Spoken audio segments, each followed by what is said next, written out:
जय हिंद। हमारे देश की एक और सरकारी संपत्ति हमारे मोदी जी द्वारा 121 करोड़ में किसी व्यक्ति को बेच दिया गया है और वह व्यक्ति जो है प्राइवेट लिमिटेड कंपनी का मालिक है। यानी कि यह संपत्ति हमारी सरकारी थी, लेकिन फिर भी इसे जो है भारत सरकार द्वारा बेच दिया गया। इससे हम सभी का जो है अब नुकसान होने वाला है। लेकिन इससे पहले एक और कहानी जानते हैं, यह मुद्दा अभी हम आपको समझाएंगे। लेकिन एक और कहानी यह निकल कर आई है कि जो हम सभी सीबीएसई, नीट या फिर जितने भी पेपर लीक हुए हैं, चाहे सीयूटी यानी जो विश्वविद्यालय प्रवेश परीक्षा की परीक्षा होती है, जो कि चौथी बड़ी सबसे बड़ी एग्जाम है, इसका पेपर लीक हुआ है।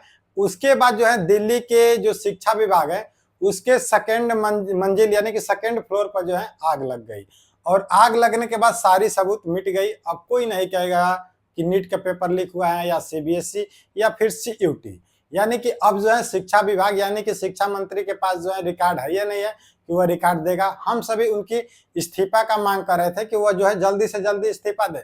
अब उन पर सीबीआई भी जांच नहीं करेगी, क्योंकि उनका जो है यही बताएंगे कि हमारा रिकॉर्ड जो है सारा जलकर राख हो गया। यानी कि देखिए हमारे देश में कितना करप्ट चल रहा है, यानी कि भ्रष्टाचार का कोई सीमा नहीं है। लेकिन आते हैं कि मोदी जी क्या बेचे हैं। मोदी जी बेचे यह हैं कि यह हमारे भारत सरकार की एक कंपनी थी, जो कि बहुत पुरानी कंपनी थी, IMPPCL। अब यह क्या है तो देखिए, यह एक प्रकार का आयुर्वेदिक दवाई बनाती थी, ठीक है। यानी कि सरकारी कंपनी थी, आयुर्वेदिक दवाई बनाती थी और यूनानियों द्वारा जो है बेची जाती थी। जैसे में क्या होता था कि जैसे हमारी भारत सरकार बनाएगी, यूनान में देगी, अदर कंट्री में देगी और वहां पर जाकर बेचा जाएगा। मैं आपको बता दूं कि 2022 में ये बात करते हैं तो 2022 में इससे लगभग हमको 3000 करोड़ से अधिक जो मुनाफा हुआ था। यानी कि इस कंपनी से, IMPPCL कंपनी से हम सभी का यानी कि हमारे देश को जो है इतना फायदा मिला था, 3000 प्लस करोड़। फिर भी मोदी जी इसे 121 करोड़ में ही क्यों बेच दिए? बात को तो ये भी समझना है, 121 करोड़ में ही क्यों बेच दिए? तो मैं आपको बता दूं कि भारत के पास जो है अब पैसा नहीं है।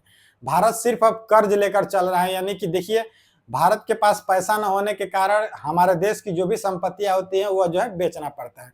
जैसे में हम सभी के घर में कोई प्रॉब्लम होता है तो अपनी संपत्ति कहीं पर रखते हैं, तभी जो है अपना खर्च चलाते हैं। वैसे अब भारत सरकार के पास ऐसा सिस्टम आ गया है कि भारत के पास कोई पैसा रुपया नहीं है तो हमारे जो देश की संपत्ति है उसको बेचा जाए और फिर डॉलर की मुद्रा कीनी जाए, तब होगा। तो समझ में आया कि यानी कि हमारा जब देश में पैसा नहीं है तो हम सरकारी संपत्ति या फिर कोई भी संपत्ति हो उसको बेचेंगे, तभी विदेश में जाकर डॉलर खरीदेंगे तो विदेश का सामान अपने देश में लाएंगे।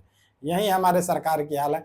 जाते जाते हमारे मोदी जी इतना देश को कर्ज में करके जाएंगे कि आने वाला जो भी प्रधानमंत्री होगा वो एक बार सोचेगा कि हमारा देश कितना कर्ज में गया है। तो यह है हमारा देश का सिस्टम।